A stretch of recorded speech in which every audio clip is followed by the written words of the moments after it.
Sa laing balita, andam ipadayon sa Mandawi City LGU ang kasabutan sa landfill sa Barangay Binalyo sa higayon nga makabalik na kini sa pag-operate human sa nahitabong trash slide. Sa pagkakaroon, pabiling gigamit ang parte sa yuta sa syudad sa Umapad, isip transfer station. Ano ang report ni Nico Sereno? Pabiling gigamit karon ang Green Learning Park diha sa may barangay Umapad, isip transfer station sa mga basura. Dito habwaon sa mga trucks ang nakolekta gikan sa kabarangayan sagad residual wastes. O gikan sab didto hakuto na sa private hauler nga gikontrata sa dakbayan aron adto ma-dispose sa landfill facility.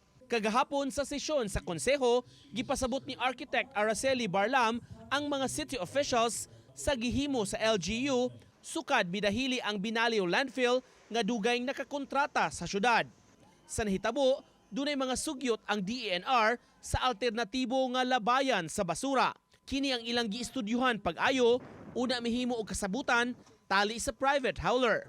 Samtang plano karon sa syudad, ipadayon ra ang panagsabot sa operator sa Binalyo landfill kung makabalik na kini. We told them that the plan of the city, last week we told them that we are prepared to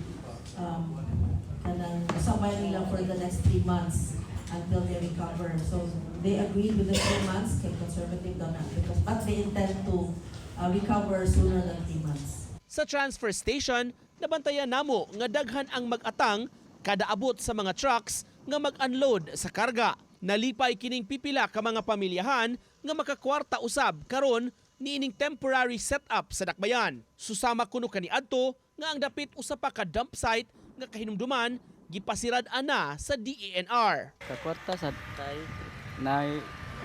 naihuwad gamay. Wire, plastic, carton. Yeah. O naay mga masadlain nga pareha ng mga cellphone, mabaligya ra gyud ko namo. Temporary ra man siya, ma'am.